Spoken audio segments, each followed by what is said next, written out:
Então, um bom dia para todo mundo novamente. Hoje é 6, né? Hoje é 6 de outubro de 2025, segunda-feira. Agora é 7h52 da manhã. Então, a gente vai reiniciar a live das 7 eras da igreja, parte 7, continuação da parte 7. Então, eu vou colocar aqui o telefone novamente. Deixa eu só colocar aqui o telefone. Deixa eu ver se está tudo ajeitadinho aqui. Deixa eu ver, branco. Eu tenho que ver aqui. Como é que está aqui.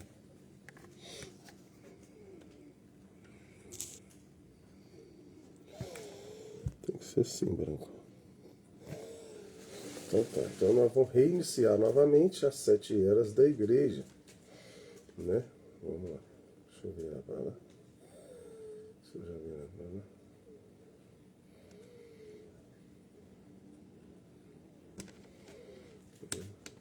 Aqui.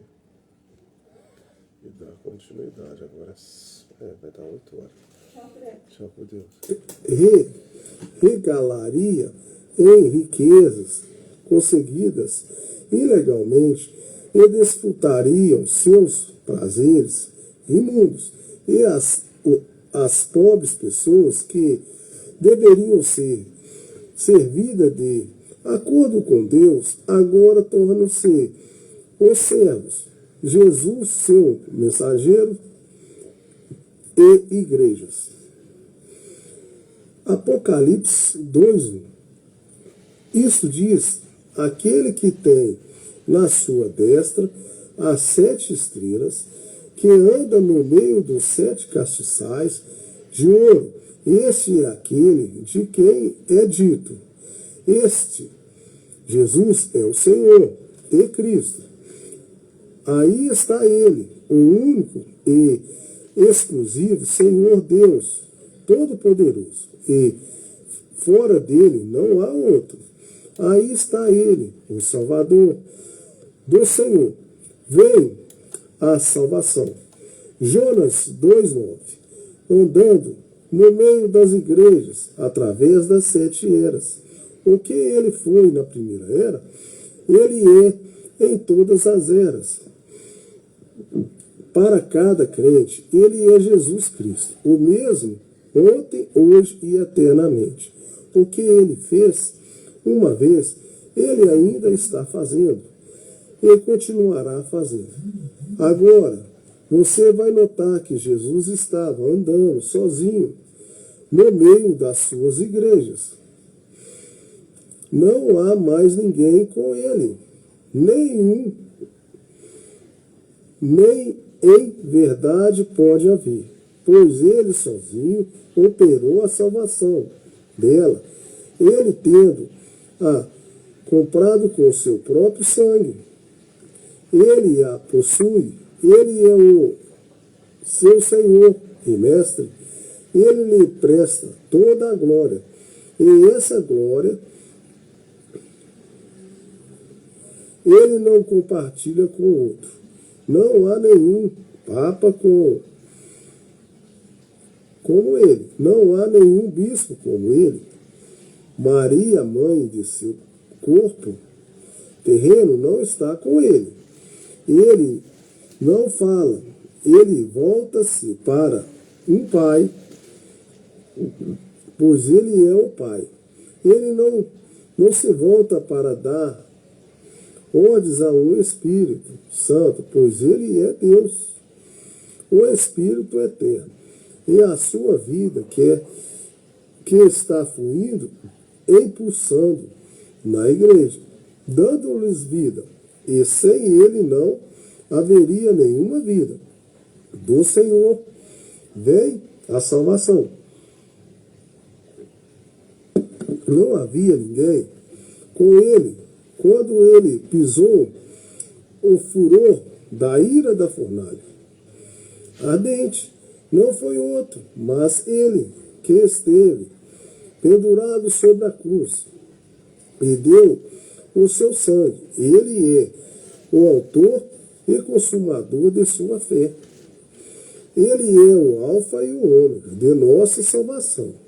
Nós estamos desposados com Ele e não o outro. Nós não pertencemos à igreja.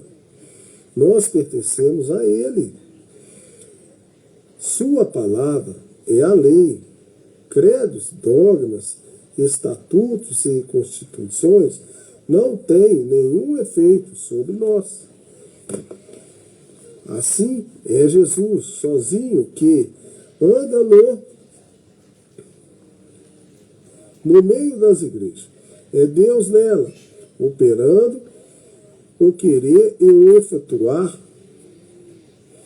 segundo sua boa vontade.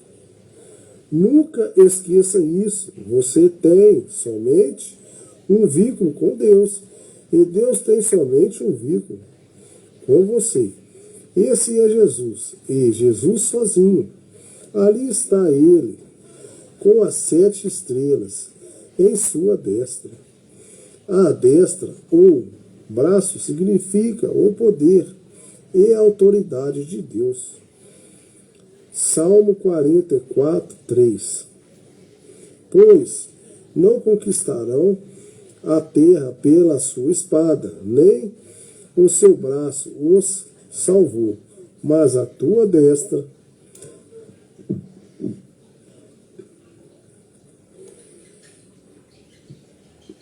e o teu braço e a luz da tua face, portanto agradece deles. Nessa destra de poder estão 7 estrelas, que, segundo o Apocalipse 1:20, são os 7 mensageiros das igrejas. Isso significa que o próprio poder e autoridade eu tenho costume de colocar o TikTok aqui e o Instagram aqui. Querendo ou não, dá uma diferença. Deus está por detrás de seus mensageiros em cada era. Eles saem no fogo e poder do Espírito Santo com a palavra. Eles são estrelas porque refletem luz. A luz que eles refletem é a sua luz. Eles não têm luz própria. Eles não acendem seus próprios fogos para que os homens andem entre as lambaredas de suas faíscas. Isaías 50, 11. É noite, pois é quando as estrelas saem, e a noite da escuridão, do pecado, porque todos, isto é, todo o mundo, pecaram e estão constantemente destituindo-se da glória de Deus. Romanos 3:23. Esses 7 mensageiros estão tornando Deus conhecido às pessoas. Se alguém os recebe, recebe aquele que os enviou. João 13:20. Eles falam e agem sob a autoridade dele. Ele está por detrás deles com todo o poder da divindade. Mateus 28, 18, 20. E, chegando-se Jesus, falou-lhes dizendo: é-me dado todo o poder no céu e na terra. Portanto, ide, ensinai todas as nações, batizando-as em nome do Pai, e do Filho e do Espírito Santo, ensinando-as a guardar todas as coisas que eu vos tenho mandado. E eis que eu estou convosco todos os dias, até a consumação dos séculos. Consumação das eras, portanto, aí estão eles, cheios do Espírito Santo e da fé, incendiados com o fogo de Deus, pregando a palavra da verdade, e ali está ele para sustentá-los. E pense nisso, nenhum crente de qualquer era precisa clamar por seu coração. Se eu pudesse ter estado lá na primeira era, quando pela primeira vez os apóstolos foram enviados. Não há nenhuma necessidade de olhar para trás. Olhe para cima. Contemple aquele que está mesmo agora, caminhando no meio das igrejas, através de todas as eras. Contemple aquele que é o mesmo ontem, hoje e eternamente, e que jamais muda. Quer em essência, quer em seus caminhos. Onde estiverem 2 ou 3 reunidos em seu nome, ali está ele, no meio deles. E no meio deles, não apenas com um espectador complacente ou com um anjo, como um espectador registrador, mas ali está ele, expressando exatamente o que ele é. A vida e o sustentáculo e o doador de todas as boas dádivas para a igreja. Aleluia! Que anda no meio dos 7 castiçais de ouro. Quão significativas são essas palavras, quanto vistas à luz da Escritura, que o descreve como Cristo, que é a nossa vida, porque Cristo verdadeiramente é a vida da igreja. Ela não tem nenhuma outra vida. Sem ele, ela é simplesmente uma sociedade religiosa, um clube, um ajuntamento de pessoas sem sentido. Assim como um defunto atornado e vestido ainda é um defunto. Da mesma forma, a igreja, não importa o que seus programas e esforços bondosos possam alcançar de êxito, sem Cristo ela é uma defunta também. Ela precisa de Deus, mas com Ele, no meio dela, com Ele motivando-a, ela torna-se para a sombra de todo o seu corpo, a plenitude daquele que cumpre tudo em todos. E nesta mesma hora, ele está andando no meio do castiçal de ouro da última era. O que ele era quando andava na primeira era? Ele é ainda agora, nesta última era. Jesus Cristo é o mesmo ontem, hoje e eternamente. 7 castiçais de ouro. Em Êxodo 25:31 diz: também farás um castiçal de ouro puro. De ouro batido se fará esse castiçal. O seu pé, as suas canas, as suas copas, as suas maçãs e as suas flores serão do mesmo.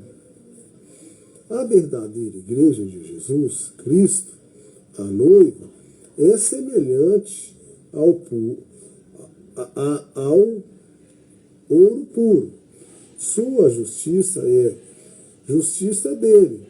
Seus atributos são os gloriosos atributos dele próprio. Sua identidade encontra-se nele. O que ele é, ela há de refletir. O que ele tem, ela há de manifestar. Não há nenhuma falta nela. Ela é gloriosa por dentro e por fora. Do princípio ao fim. Ela é a obra do seu Senhor. E todas as suas obras são perfeitas.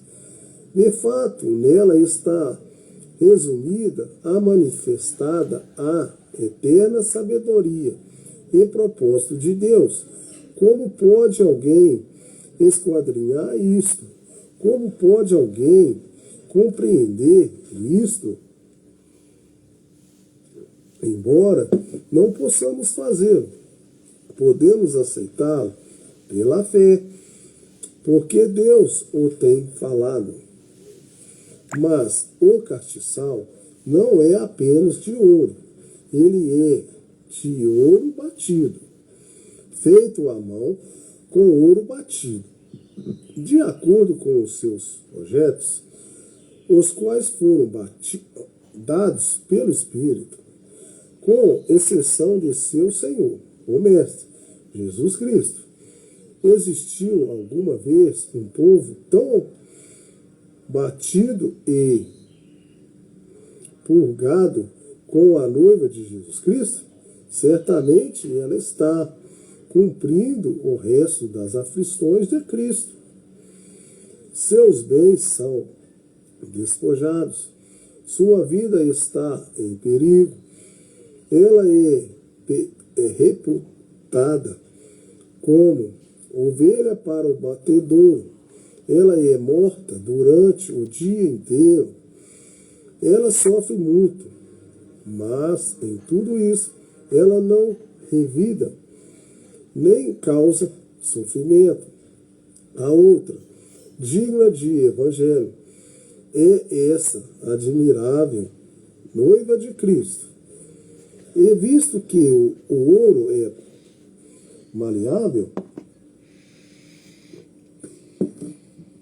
enquanto o latão se quebra com o batismo, esse ouro de Deus suportará as suas aflições pelo Senhor, não curvado, não quebrado, não destruído, mas moldado como um objetivo de beleza e regozijo terrenos pelas provas e testes das vidas. Cristo louva aos seus. Apocalipse 2:3. E eu sei as tuas obras, e o teu trabalho, e a tua paciência, e que não podes sofrer os maus, e pusestes à prova os que dizem ser apóstolos e o que não são, e tu as achas mentirosos, e sofre, e tens paciência, e trabalhastes pelo meu nome, e não te cansastes. Quão belamente o Salvador louva e elogia seus filhos. Ele toma em plena consideração as finas atitudes espirituais e o comportamento deles. Ele sabe que há fraqueza entre eles, mas mesmo assim ele não reclama disso. Não é isso próprio do Senhor? Ele sabe como nós encorajar nas coisas corretas e nos desencorajar nas coisas erradas. Todos nós poderíamos aprender aqui mesmo com boa lição e como conduzir a igreja e nossas famílias. E melhor ainda, todos nós poderíamos aprender uma boa lição de como Deus trata com cada um de nós, exatamente dessa maneira. Jamais fique desencorajado.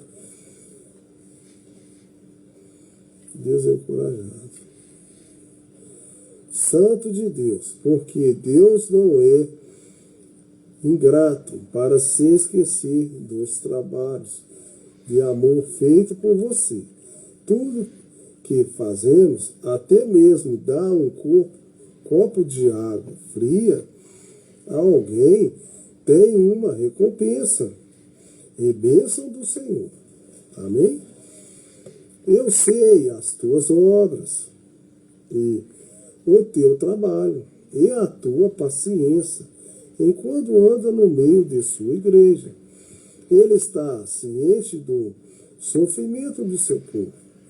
E ele se importa como foi nos dias do cativeiro no Egito, quando ele ouviu os seus clamores. Aquele que nunca muda ainda ouve os clamores dos oprimidos, enquanto andam no meio deles. A própria palavra trabalha significa cansaço para causa de opressão. O povo de Deus não apenas trabalha por ele em um trabalho de amor, mas ele sofre por ele com alegria. Eles são pacientes em suportar o jugo. Esta primeira sofreu grande perseguição. Ela teve que trabalhar com afinco para pregar o Evangelho e propagar a verdade. E soberana vocação deles na vida era servir a Deus. E quando suas esperanças na vida foram frustradas, eles foram pacientes e confiaram tudo àquele que prometera uma recompensa permanente no céu pelo que tinha renunciado por ele na terra. Então você tem que renunciar aqui na terra e você vai ter uma recompensa no céu. Mas muitas vezes as pessoas estão querendo ter a recompensa aqui na terra. E deveria ser o contrário. Na terra tudo é passageiro, cuidado. Eu creio que devemos parar aqui e nós ocuparmos com a ideia de que o povo de Deus tem sido sempre e sempre será perseguido. Você sabe que Gênesis é o livro dos princípios e que você encontra iniciado ali, ou seguirá bem até o Apocalipse e nunca mudará. Ali nós vemos que Caim perseguiu e matou Abel, o verdadeiro crente, porque esse agradava a Deus. Depois vemos um perfeito quadro no filho da carne de Abraão, Ismael, que implicava e lutava com o filho da promessa, Isaac. E lá estava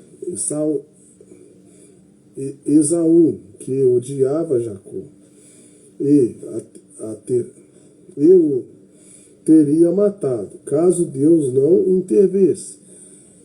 No Novo Testamento, encontramos Judas traindo Jesus, ao passo que as ordens religiosas do primeiro século tentavam destruir os crentes primitivos, os filhos deste mundo,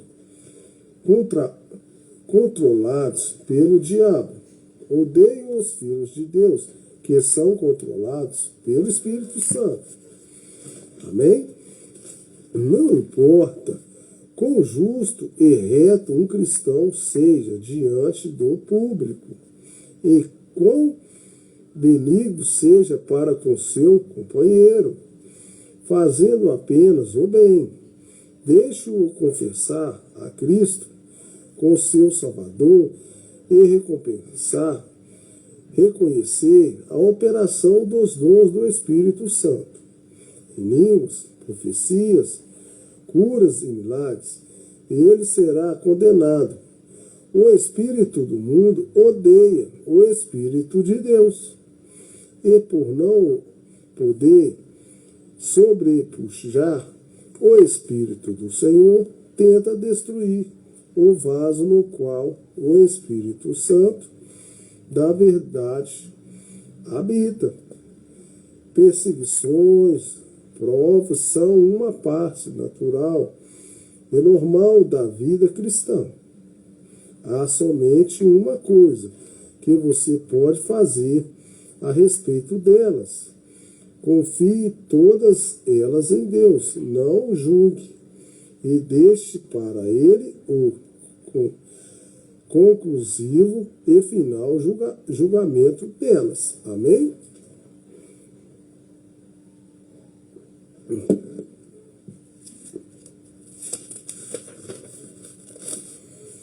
Não pode sofrer os maus e pusesses à prova os que dizem ser apóstolos e não são, e tu os achastes mentirosos. Esses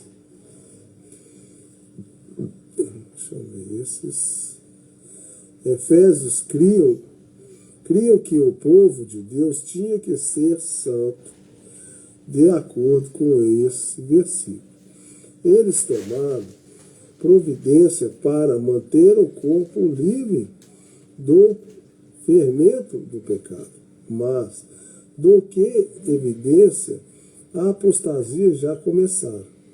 O pecado tinha entrado na igreja, mas eles foram obedientes às palavras de Paulo, quando disse para tirar os iníquos dentre eles.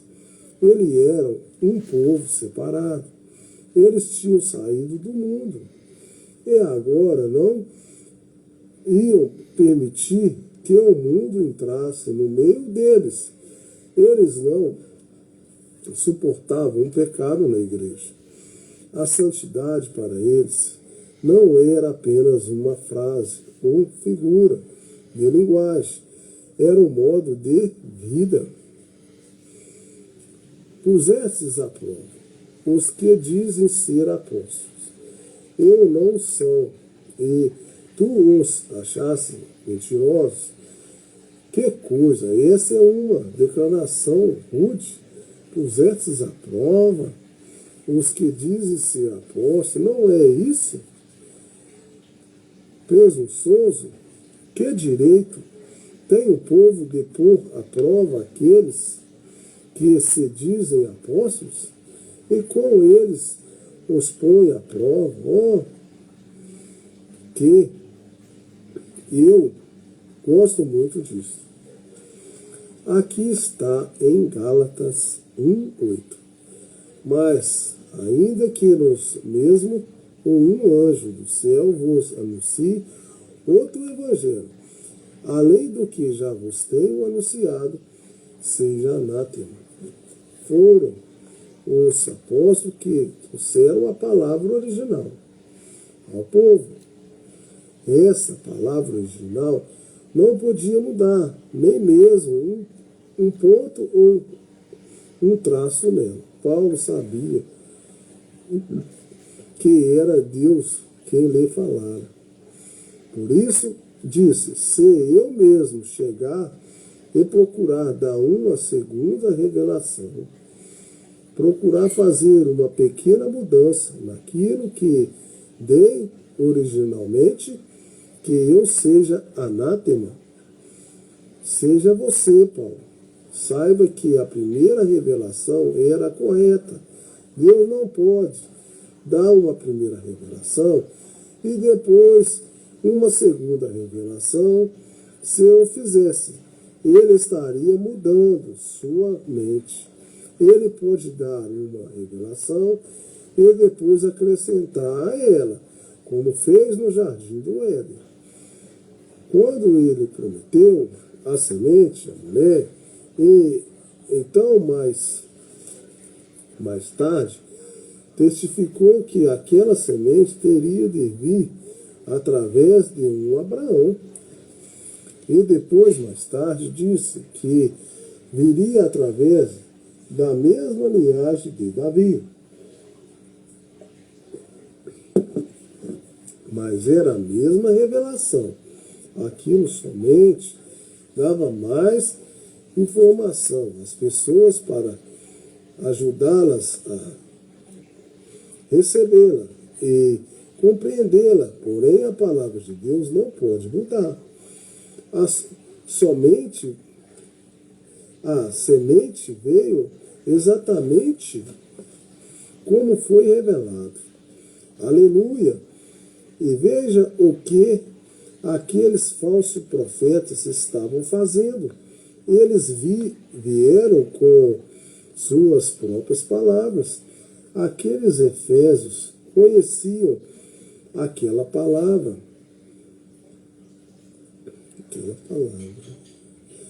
Como Paulo a tinha ensinado. Eles estavam cheios do Espírito Santo. Pela imposição das mãos de Paulo, eles olhavam aqueles falsos apóstolos nos olhos e diziam: vocês não estão dizendo o que Paulo disse. Portanto, vocês são falsos. Isso incendeia seu coração? Volte à palavra. Não é você que realmente põe à prova o apóstolo e profeta e mestre, é a palavra que os põe à prova. Um desses dias haverá de vir um profeta para a era da igreja de Laodiceia. E você saberá se ele é ou não um verdadeiro profeta enviado por Deus. Sim, você saberá. Porque se ele for de Deus, ele estará nessa palavra. Exatamente como Deus a deu a Paulo. Ele não se desviará dessa palavra um momento, sequer, nem por um jota. Nessa última era, quando haverá muitos falsos profetas surgindo, observe-se já como eles sempre dizem que, se você não crê neles e no que dizem, você estará perdido. Mas quando esse profeta dos últimos dias entrar em cena, se ele for verdadeiramente esse profeta, estará clamando: volte à palavra, ou você estará perdido. Ele não edificará sobre uma revelação ou interpretação particular, mas sobre a palavra. Amém? Amém. Esses falsos apóstolos são os lobos cruéis de que Paulo falou. Ele disse: logo que eu parti, eles procurarão vir e alegar igual revelação, mas o propósito deles não é ajudá-los, mas destruí-los. Atos 20, 27 a 32. Porque nunca deixe de vós anunciar todo o conselho de Deus. Olhai por vós e por todo o rebanho sobre o que o Espírito Santo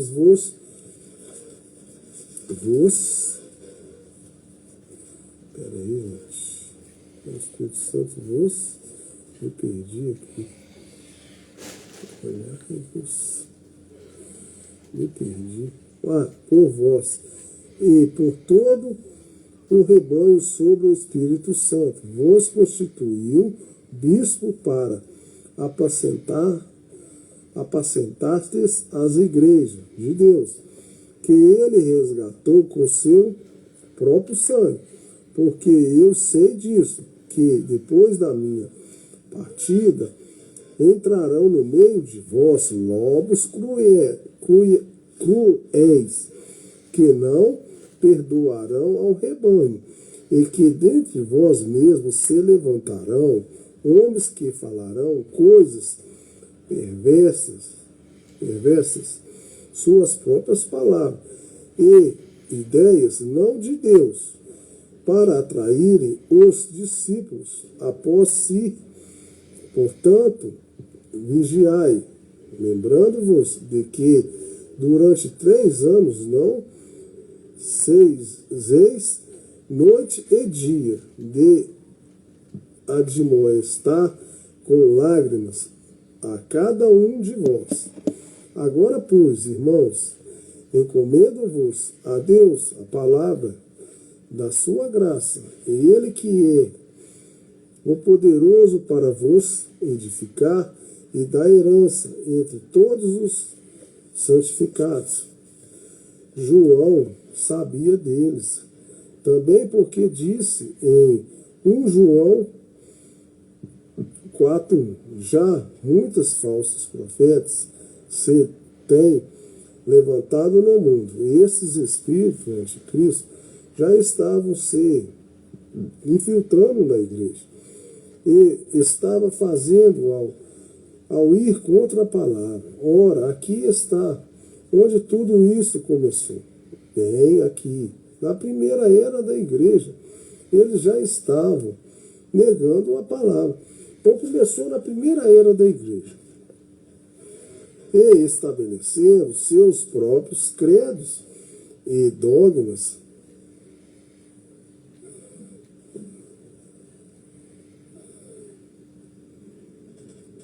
filosofias em lugar dela. Isso é anticristo, pois Jesus é a palavra. Ser antipalavra é ser anti-Jesus. Ser antipalavra é ser anticristo. Porque o Espírito e a palavra são um. Se você é antipalavra, você terá que ser anticristo. Se isso começou na primeira igreja, terá que crescer até o fim, quando assume o controle. E isso é exatamente o que você verá. À medida que cumprimos todas essas eras, isso começa bem pequeno na era de Éfeso. Começou na era de Éfeso. E vai crescendo cada era, até que o sistema antipalavra, o sistema anticristo, e anticristo assume totalmente o controle e a instabilidade da palavra. É repudiada pelos falsos apóstolos da falsa igreja. Agora, é fácil obter uma impressão errada acerca do que estamos falando, porque estou enfatizando tanto isso, poderia soar a você como se esse espírito antipalavra e anticristo fosse. Eu vou encerrar aqui, porque no TikTok agora já está dando 1 hora. Falta ali 5 minutos para terminar. Então eu vou parar aqui, ó. Na página 68, as 7 eras da igreja. Então eu já estou na 7ª parte das 7 eras da igreja, tá, gente? Coincidentemente eu estou na 7ª parte. Então, quem quiser rever, eu estou lendo as 7 eras da igreja, toda a noite eu estou lendo.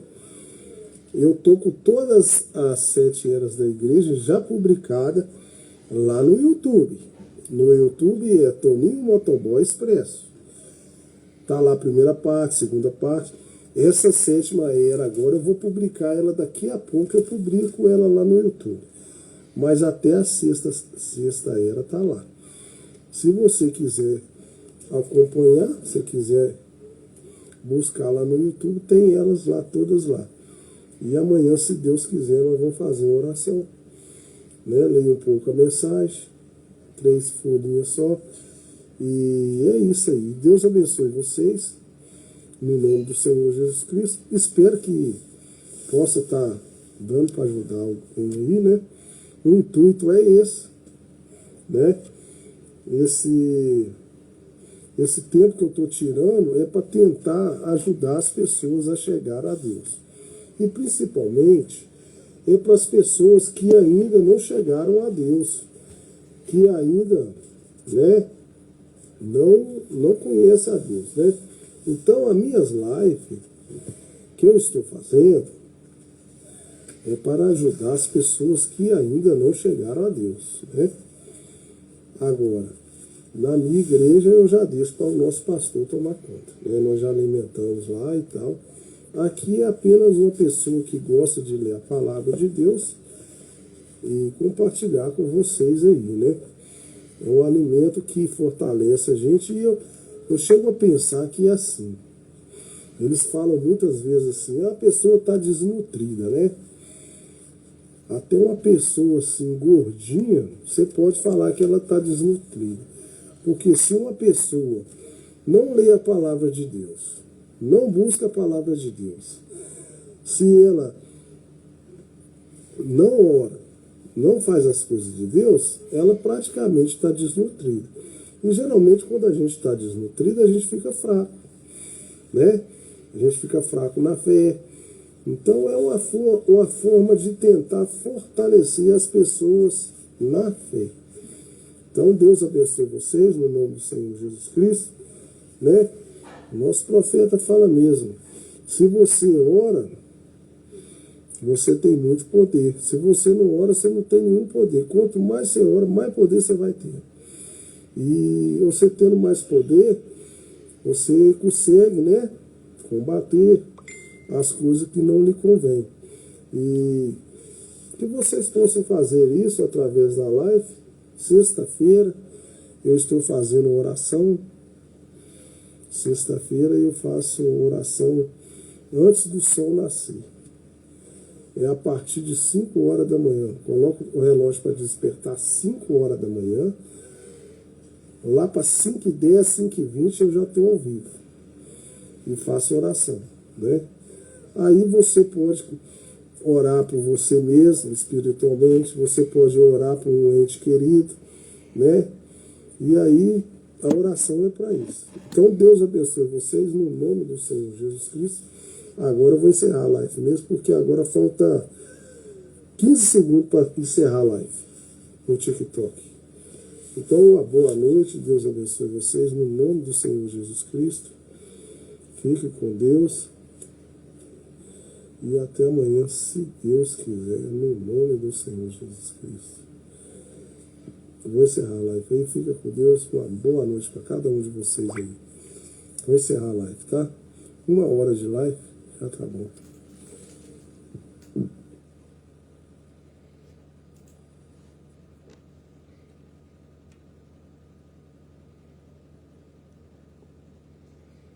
Então, pessoal, eu vou encerrar a live aqui também.